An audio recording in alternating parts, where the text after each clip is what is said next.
بسم اللہ الرحمن الرحیم نحمدہ ونصلی ونسلم علی رسولہ الکریم اما بعد۔ معزز سامعین و ناظرین، کچھ دن قبل اشاعت التوحید و سنہ کے مبلغ خضر حیات صاحب کی طرف سے شیخ الاسلام حضرت اقدس مفتی محمد تقی عثمانی صاحب دامت برکاتہم العالیہ کے ایک کلپ پر کچھ سوالات کیے گئے تھے، جن کے مدلل جوابات میں نے آپ کی خدمت میں عرض کیے تھے۔ ابھی حضرت دامت برکاتہم العالیہ کے کلپ اور اس میں پیش کیے جانے والے واقعہ کے حوالے سے کچھ مزید اعتراضات اور شبہات پھیلائے گئے ہیں۔ آج کی گفتگو میں ان کے جوابات سماعت فرمائیں۔ خضر حیات صاحب کا پہلا اعتراض۔ پھر کیا کہتے ہیں جی؟ کرامت ہے، کرامت۔ میں نے کہا معجزہ کیوں نہیں کہتے؟ ہاتھ نبی کا نکلا، کرامت ولی کی بن گئی۔ کہتے ہیں تم اسے ولی کی کرامت کہتے ہو، پیغمبر کا معجزہ کیوں نہیں کہتے؟ ہم اسے معجزہ اس لیے نہیں کہتے کہ ہمیں معجزہ کی تعریف بھی معلوم ہے، معجزہ اور کرامت میں فرق بھی معلوم ہے۔ علامہ تفتزانی رحمہ اللہ نے شرح عقائد میں، علامہ پرہاڑوی رحمہ اللہ نے النبراس میں جو معجزہ کی تعریف کی ہے، اس میں 4 باتیں ہیں۔ نمبر 1، وہ کام خلاف عادت ہو۔ نمبر 2، اللہ کے نبی کے ہاتھ پر ظاہر ہو۔ نمبر 3، منکرین کی طرف سے صراحتاً چیلنج ہو یا چیلنج پر دلالت کرنے والے احوال ہوں۔ اور نمبر 4، امت و فعل لانے سے عاجز ہو۔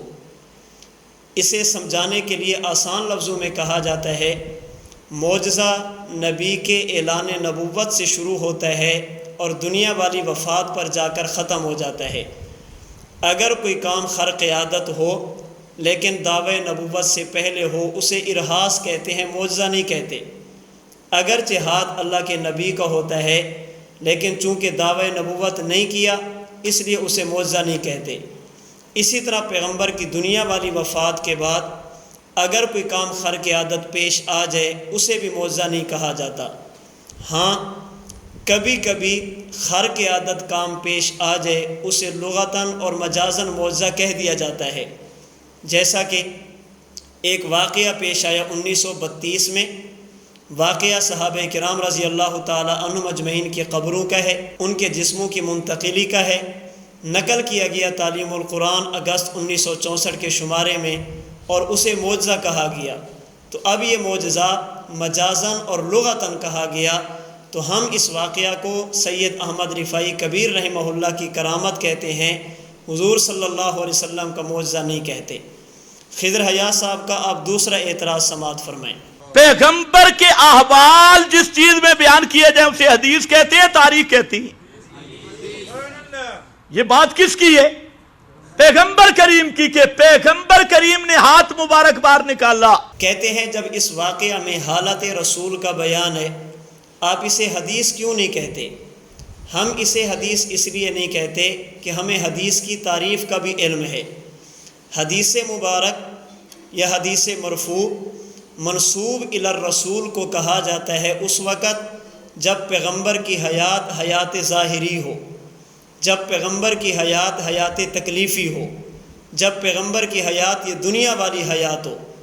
اگر پیغمبر کے دنیا میں تشریف لانے سے پہلی آسمانی کتابوں میں حضور صلی اللہ علیہ وسلم کے حالات کو بیان کیا جائے، انہیں حدیث نہیں کہتے، اس لیے کہ پیغمبر کی حیات ظاہری ابھی شروع نہیں ہوئی۔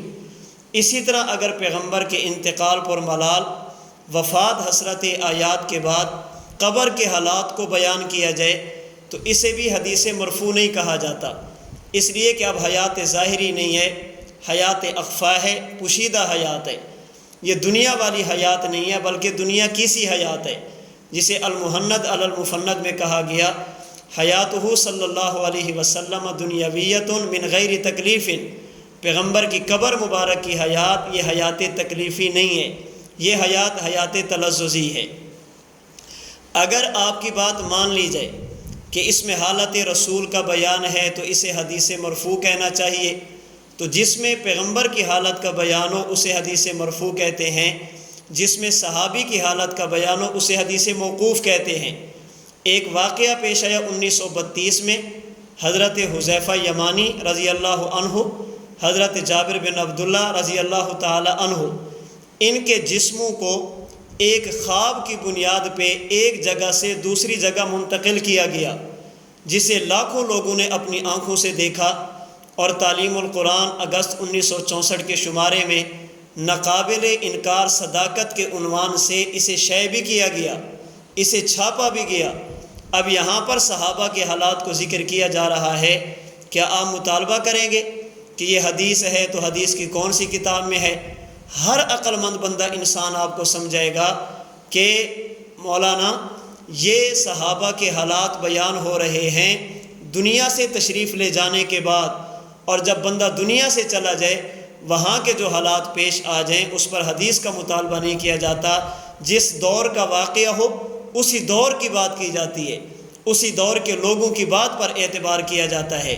خضر حیات صاحب کا آپ تیسرا اعتراض سماعت فرمائیں۔ کہتے ہیں 90,000 آدمی نے دیکھا، بان کے پٹواری گن بھی رہے تھے، شناختی کارڈ چیک کر رہے تھے۔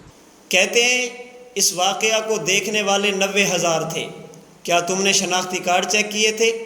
ہم کہتے ہیں خضر حیات صاحب آپ ہر بات پر استہزاء نہ کریں، ہر بات کو مذاق نہ بنائیں، دلائل کی بات کریں، علم کی بات کریں۔ جو واقعہ لوگوں کے سامنے پیش آ جائے وہاں پر تعداد بیان کی جائے، وہ امر تقریبی ہوتا ہے کہ تقریباً اتنے لوگ تھے، اس پر شناختی کارڈ چیک کرنے کی ضرورت نہیں۔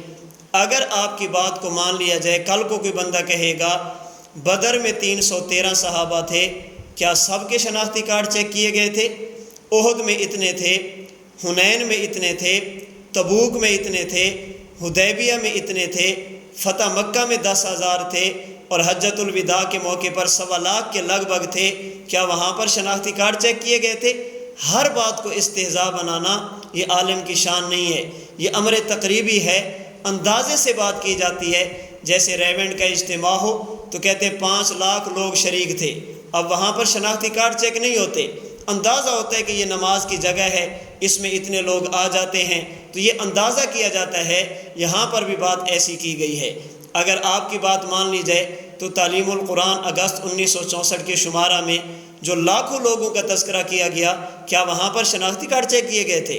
شناختی کارڈ چیک کرنے کی ضرورت نہیں ہے، اس لیے یہ اعتراض بھی آپ کا فضول ہے۔ خضر حیات صاحب کا آپ چوتھا اعتراض سماعت فرمائیں۔ کہ 90,000 آدمی نے دیکھا تو بیان کیوں نہیں کیا 90,000 نے؟ کہتے ہیں واقعہ پیش آیا 90,000 لوگوں کی موجودگی میں، بیان 90,000 نے کیوں نہیں کیا؟ ہم کہتے ہیں کہ جو واقعہ سب لوگوں کے سامنے پیش ہے، جو بات بھرے مجمع میں کی جائے اسے سب بیان کریں، یہ ضروری نہیں ہوتا۔ بخاری شریف کی پہلی حدیث انما الاعمال بالنیات حضرت عمر بن خطاب نے منبر پر بیٹھ کر بیان کی، جسے صحابہ اور تابعین نے سنا۔ نقل کرنے والا بندہ ایک ہے حضرت علقمہ۔ بدر کا واقعہ کیا سب نے بیان کیا؟ احد کا واقعہ سب نے بیان کیا؟ حنین کا واقعہ سب نے بیان کیا؟ حدیبیہ سب نے بیان کی؟ بیعت رضوان سب نے بیان کی؟ فتح مکہ یہ سب نے بیان کی ہے؟ حجۃ الوداع کا خطبہ یہ سب نے بیان کیا؟ اور تعلیم القرآن اگست 1964 کے شمارے میں جو صحابہ کا واقعہ بیان کیا گیا، کیا وہ سب نے بیان کیا؟ اگر بات سب کے سامنے کی جائے یا واقعہ متعدد لوگوں کے سامنے پیش آ جائے، ایک بیان کر دے باقی اس کا انکار نہ کریں، باقی تردید نہ کریں، یہ واقعے کی صداقت کے لیے کافی ہوتا ہے۔ اس لیے اگر یہاں پر بھی ایک نے بیان کر دیا، مشاہدہ بیان کر دیا، وہاں پہ اپنی موجودگی بیان کر دی، یہ بھی واقعہ کی صداقت کے لیے کافی ہے۔ خضر حیات صاحب کا آپ پانچواں اعتراض سماعت فرمائیں۔ تمام فقہا نے مسئلہ لکھا، تمام اہل اصول نے مسئلہ لکھا ہے کہ خبر واحد عموم بلوا میں حجت نہیں ہوتی۔ ایسا واقعہ جس میں متعدد اشخاص کے ساتھ جس کا تعلق ہو، اس کو 2 3 4 5 6 7 8 آدمی بیان کریں اور باقی بیان نہ کریں تو اس کے جھوٹ ہونے کے لیے اتنا کافی ہے۔ داد دیتا ہوں ان کے جگر کو جو آپ کے بھی علم کے قائل ہیں اور سمجھتے ہیں کہ اس بندے کے پے کا بندہ دنیا میں نہیں ہے۔ کہتے ہیں عموم بلوا، یہ بات عموم بلوا کی ہے اور عموم بلوا میں خبر واحد حجت نہیں۔ عموم بلوا کسے کہتے ہیں؟ عموم بلوا کا معنی یہ نہیں کہ ایک بات سب کے سامنے کی جائے اور سب کے سب اس کو بیان کریں۔ عموم بلوا کا معنی یہ نہیں کہ ایک واقعہ سب لوگوں کے سامنے پیش ہے تو سب کے سب بیان کریں۔ عموم بلوا یہ تعامل کے معنی میں ہے، یعنی ایسا مسئلہ جو ہر کسی کی ضرورت ہو، ہر کوئی اس میں مبتلا ہو، ہر کسی کے ساتھ پیش آ جائے۔ اب کہتے ہیں اس میں خبر وید حجت نہیں ہے۔ عموم بلوا کا معنی یہ ہے، کاش آپ اصول فقہ دیکھتے، آپ کو عموم بلوا کی تعریف سمجھ آ جاتی۔ حضرت عمر بن خطاب نے منبر پر بیٹھ کر حدیث بیان کی، حضرت علقمہ نے بیان کر دی، صرف اکیلے نے۔ اب کوئی بندہ یہ نہیں کہے گا عموم بلوا ہے، تو ایک بندے نے بیان کیا، بابا اسے عموم بلوا نہیں کہتے۔ عموم بلوا کا معنی یہ ہے کہ وہ واقعہ جو ہر کسی کے ساتھ پیش ہے، وہ چیز جس میں ہر بندہ مبتلا ہو، اسے عموم بلوا کہتے ہیں۔ آپ کو حدیث کی تعریف کا علم نہیں، معجزہ کی تعریف کا علم نہیں، عموم بلوا کی تعریف کا علم نہیں، اور مطالبے دیکھو۔ شیخ الاسلام مفتی محمد تقی عثمانی صاحب مجھ سے ملاقات کریں، شیخ الاسلام صاحب مجھ سے بات کریں، علم کی یہ سطح ہے، علم کی یہ حالت ہے، لیکن مطالبے ایسے کیے جا رہے ہیں کہ میں فلاں سے بات کروں گا، فلاں سے بات کروں گا۔ اپنی علمی سطح دیکھیں، اس کے بعد بات کیا کریں۔ عموم بلوا کا معنی وہ نہیں جو جناب نے بیان کیا، عموم بلوا کا معنی کچھ اور ہے۔ خضر حیات صاحب کا چھٹا سوال آپ سماعت فرمائیں۔ اللجنہ جلد 2 صفحہ 284 پر فرماتے ہیں ہاذہ القصۃ باطلۃ لا اساس لہا۔ خضر حیات صاحب نے کچھ فتاوی جات پیش کیے ہیں، فلاں میں لکھا ہے ثابت نہیں، فلاں میں لکھا ہے ثابت نہیں، فلاں میں لکھا ہے ثابت نہیں ہے۔ کیوں ثابت نہیں؟ فلاں جو بیان کر رہے ہیں وہ اس کی وجہ بیان نہیں کر رہے۔ ہم واقعہ کو ثابت مان رہے ہیں، ہم عمر الفاروسی الواسطی کا مشاہدہ بیان کر رہے ہیں، سواد العینین کے صفحہ 10 اور صفحہ 11 سے ہم واقعہ بیان کر رہے ہیں، اس کی سند متصل سواد العینین سے پیش کر رہے ہیں، اور جو آپ بات کر رہے ہیں یہ بعد کے لوگوں کی بات ہے۔ یعنی حیرانگی کی بات یہ ہے، ماننے پہ آ جائیں جو 14ویں صدی ہجری کے مولانا علماء کی بات بھی قابل قبول ہے، اور نہیں ماننی تو ان لوگوں کی بات بھی نہیں ماننی جو واقعہ کے عینی گواہ ہیں، واقعہ کے وقت موجود ہیں، اپنی آنکھوں سے دیکھ رہے ہیں۔ ماننے پہ آ جائیں تو بعد والوں کی بات بھی قبول ہے، نہ ماننے پہ ہیں تو پہلے والوں کی بات بھی قبول نہیں ہے۔ اس لیے اس واقعے کا انکار اس بنیاد پہ کرنا یہ بھی درست نہیں ہے۔ خضر حیات صاحب کا آپ 7واں اعتراض سماعت فرمائیں۔ عبارت درویش کی ذمہ سجاد بخاری کی، وہ جواب دے رہا ہے، یہ استدلال کر رہی ہے۔ یہاں پر خضر حیات صاحب نے دھوکہ دینے کی کوشش کی ہے۔ کہتے ہیں عبارت درویش کی ہے، نقل سجاد بخاری نے کی ہے، اور جواب دینے کے لیے کس کو جواب دینے کے لیے نقل کی ہے؟ اقامت البرہان کے صفحہ 176 پر سجاد بخاری نے ایک دعویٰ کیا ہے، اگر کوئی شخص خواب میں یا بیداری کی حالت میں حضور اکرم صلی اللہ علیہ وسلم کی زیارت کر لے تو وہ آپ کا جسد مثالی ہوتا ہے، جسد عنصری نہیں ہوتا۔ اس دعویٰ کو ثابت کرنے کے لیے سجاد بخاری صاحب نے اسن المطالب سے درویش سے یہی واقعہ نقل کیا ہے، احمد رفاعی کبیر والا۔ آپ کہتے ہیں کہ وہ جواب دے رہے ہیں، وہ تو اپنے موقف کی تائید کر رہے ہیں، اپنے موقف کو ثابت کرنے کے لیے اس واقعہ کو نقل کر رہے ہیں، اس واقعہ کی تردید نہیں کر رہے۔ ہاں اگر واقعہ نقل کرتے اور تردید کرتے، آپ کی بات معقول تھی کہ انہوں نے تو تردید کر دی ہے۔ ایک بندہ اپنی بات کو ثابت کرنے کے لیے واقعہ نقل کر رہے اور آپ کہتے ہیں نانا انہوں نے جواب دینے کے لیے نقل کیا ہے۔ یہاں پر آپ نے دھوکہ دینے کی کوشش کی ہے، جو انشاءاللہ آپ کا دھوکہ چلے گا نہیں۔ آپ کو چاہیے تھا آپ فتویٰ لگاتے کہ چونکہ انہوں نے نقل کیا، بغیر سند کے نقل کیا ہے، تائید کے لیے نقل کیا ہے، بغیر تردید کے نقل کیے، اس لیے یہ بھی فتویٰ کے ساتھ میں آتے ہیں۔ اس لیے دھوکہ دینے کی کوشش نہ کریں، جو حقائق ہیں ان کو چھپانے کی کوشش نہ کریں۔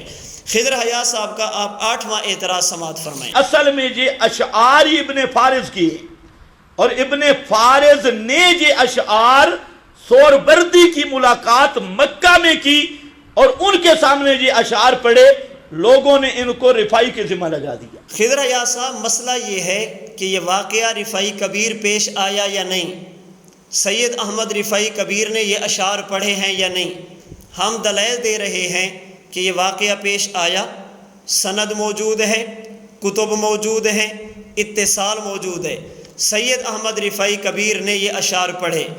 آپ دلائل دیں کہ یہ واقعہ پیش نہیں آیا، سید احمد رفاعی کبیر نے یہ اشعار نہیں پڑھے، فلاں نے فلاں کے بارے میں پڑھے، یہ تو بحث ہی نہیں ہے، یہ تو بحث ہی نہیں ہو رہی۔ کیا ایک واقعہ متعدد بار پیش نہیں آ سکتا؟ امام بخاری رحمۃ اللہ علیہ نے صحیح بخاری میں حضرت خدیجۃ الکبریٰ رضی اللہ تعالی عنہا سے نقل کیا، انہوں نے رسول اللہ صلی اللہ علیہ وسلم کو تسلی دینے کے لیے چند جملے کہے، اِنَّكَ لَتَصِلُ الرَّحِمَ وَتَكْسِبُ الْمَعْدُومَ وَتَحْمِلُ الْكَلَّ وَتَقْرِي الضَّيْفَ وَتُعِينُ عَلَى نَوَائِبِ الْحَقِّ۔ اور یہی تسلی کے جملے اہل کتاب کے عالم ابن دغینہ نے حضرت ابو بکر صدیق رضی اللہ تعالی عنہ کے بارے میں پڑھے۔ کل کو کوئی بندہ آپ کی گفتگو کو بنیاد بنا کر یہ کہہ دے کہ حضرت خدیجۃ الکبریٰ نے یہ 5 جملے حضور علیہ السلام کے بارے میں نہیں کہے، کیوں؟ اس لیے کہ یہ تو ابن دغینہ نے ابو بکر صدیق کے بارے میں کہے تھے، تو ہم اسے کہیں گے کہ بات کو سمجھنے کی کوشش کیجئے۔ ایک ہی بات 2 بندوں کے بارے میں کی جا سکتی ہے۔ حضرت خدیجہ حضور کے بارے میں فرما رہی ہیں، ابن دغینہ حضرت صدیق اکبر کے بارے میں کہہ رہی ہیں۔ اسی طرح یہاں پر بھی بات ہے، ایک ہی شعر 2 بندوں کے بارے میں کہا جا سکتا ہے۔ ابن فارض نے بیداری کی حالت میں سہروردی کے لیے مکہ میں کہہ دیے، اور سیدی احمد رفاعی کبیر رحمۃ اللہ علیہ نے مدینہ منورہ میں قبر اطہر پر حاضری کے دوران حضور علیہ السلام کی قبر پہ کہہ دیے۔ آپ کا یہ اعتراض کرنا کہ یہ واقعہ وہاں کا تھا، فٹ یہاں کیا گیا، یہ نقل کے بھی خلاف ہے، عقل کے بھی خلاف ہے۔ معزز سامعین و ناظرین، میں نے پہلی گفتگو میں بھی خضر حیات صاحب کے شبہات کے جوابات دیے، میں نے اس گفتگو میں بھی خضر حیات صاحب کے شبہات کے جوابات دیے۔ میں نے پہلے بھی ان کی زبان درازی کا جواب نہیں دیا، میں نے اس گفتگو میں بھی ان کی زبان درازی کا جواب نہیں دیا، اس لیے کہ میرے استاد محترم متکلم اسلام شیخ طریقت حضرت مولانا محمد الیاس گھمن دامت برکاتہم العالیہ نے ہمیں سبق یہ دیا، ہمیں درس یہ دیا کہ ہم نظریات کی جنگ لڑتے ہیں، شخصیات کی جنگ نہیں لڑتے۔ ہم گفتگو دلائل کے ساتھ کرتے ہیں، گالی اور گولی کے ساتھ نہیں کرتے۔ ہم کسی کے اکابر کی پگڑیاں نہیں اچھالتے، اپنے اکابرین کی پگڑیوں کا دفاع کرتے ہیں، جرت کے ساتھ کرتے ہیں، دلائل کے ساتھ کرتے ہیں، اپنے اکابرین کو حق پر سمجھ کر کرتے ہیں۔ میں خضر حیات صاحب سے اتنا کہوں گا، آپ کے جتنے بھی اعتراضات ہیں، ہمارے عقائد و نظریات پر اعتراضات ہوں، ہمارے دلائل پر اعتراضات ہوں، بڑی تسلی کے ساتھ آپ ان کو پیش کرتے جائیں، ان کے دلائل کے ساتھ جوابات سنتے جائیں۔ اور میں آخر میں اپنے سامعین اور ناظرین سے بھی گزارش کروں گا، آپ دل چھوٹا نہ کریں۔ اہل سنت والجماعت احناف دیوبند کے عقائد، اہل سنت والجماعت احناف دیوبند کے نظریات قرآن و سنت کے مطابق ہیں، ہمارے عقائد الحمدللہ برحق ہیں۔ دنیا میں کوئی بندہ ہمارے عقائد پر شبہات کرے گا، ہم دلائل کے ساتھ جواب دیں گے۔ ہمارے دلائل پر اعتراض کرے گا، نظریات پر اعتراض کرے گا، ہم دلائل کے ساتھ جواب دیں گے، اور تسلسل کے ساتھ انشاءاللہ ہم اپنے عقائد کی اشاعت بھی کرتے رہیں گے، اپنے عقائد کا تحفظ اور دفاع بھی کرتے رہیں گے۔ اللہ رب العزت اس کے لیے مجھے اور آپ کو قبول فرمائے۔ وآخر دعوانا ان الحمدللہ رب العالمین۔